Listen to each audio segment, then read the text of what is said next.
Hey guys, what's going on? Nivens here. Time for your weekly rock wind-up. Well, certainly a very big week for you maggots out there as new Slipknot, the first new Slipknot in about 6 years, dropped on Monday, the negative one. Corey Taylor, in an exclusive interview with Hard Drive Radio, my man Lou Brutus, saying this is not the official single. That'll be coming in a few weeks, and that one, The Devil and I, will be a little more melodic, which makes you wonder if that means it's going to be a little more Stone Sour. As for when the new album will drop, of course, the one feature that will not have Joey Jordison on drums, and of course the first one since Paul Gray's passing, more towards when Knotfest will take place in the middle end of October. But there was a lot of chatter this week as to who was actually playing on drums. There was the rumor of Chris Adler from Lamb of God. I think that was like a fan-started rumor. I wonder if maybe this is just some leftover tracks from Joey from his playing days with Slipknot that they just swung in there. Either way, Corey would not comment on that because he said that's really not that. All that will come about in due time. Right now, though, it's just about giving the fans what they've been waiting for patiently, and that was a new track on Monday. And speaking of new stuff this week, on Tuesday, of course, we got new Godsmack, 1,000 Horsepower, and coincidentally enough, we also got a new single from 6am. I don't think this is a coincidence. I think Nikki honestly planned this for their new track, Gotta Get It Right, which we spun a couple times, not too raving reviews. Sounds a lot like Queen, and given the fact that the new album will be called Modern Vintage, this could be the route that 6am's going. It wasn't until the day after I played it that I thought that new 6am sounded like Old Fun, if you remember those guys, if you ever heard them before.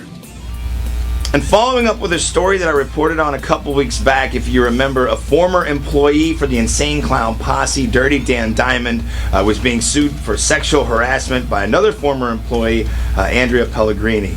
Allegedly, he offered her a glass dildo. She refused it. He then subsequently allegedly gave that to Kid Rock. Kid was then subpoenaed to present forth said glass dildo.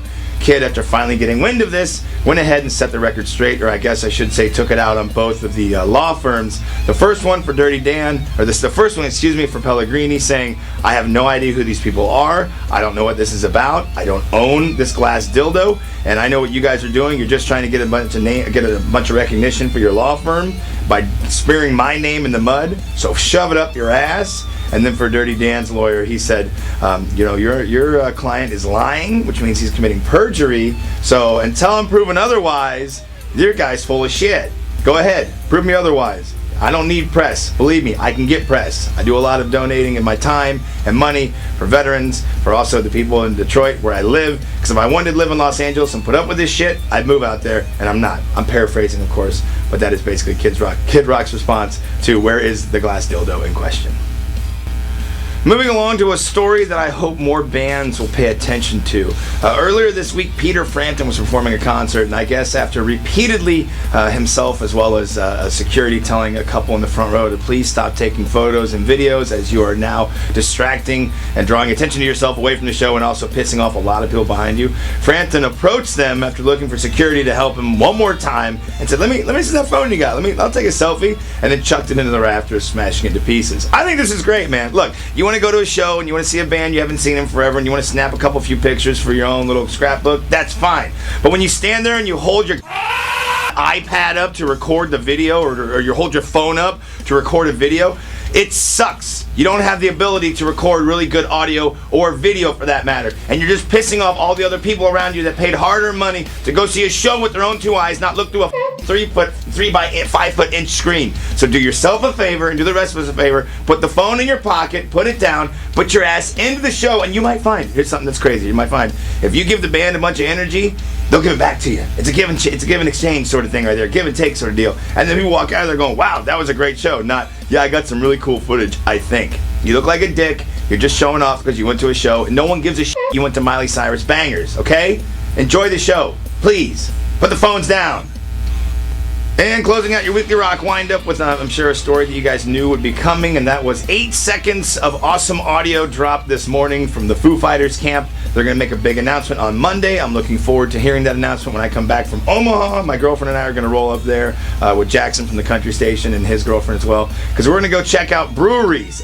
8 of them, to be exact, with a free beer waiting for us inside of each location. What could go wrong? it'll be a nice little weekend vacation for all of you that know this, and for those that have sent off their warm wishes and condolences. Thank you very much. My girlfriend and I had to put down her almost 14-year-old red-nosed pit bull baby girl this week. It was a very bittersweet situation because she's had a great life, but for those of you that have ever had to put your animals down, you know, it's like the thing you can have happen with owning a pet. So it'd be nice to get out of town with some friends and just hang out. But again, thank you very much to all of you for the kind wishes. Have a great weekend. Talk to you when I'm back. Peace. My nose hair like that. There's a few great We should have a contest and see how much nose hair you can pluck out in one sitting. Get some.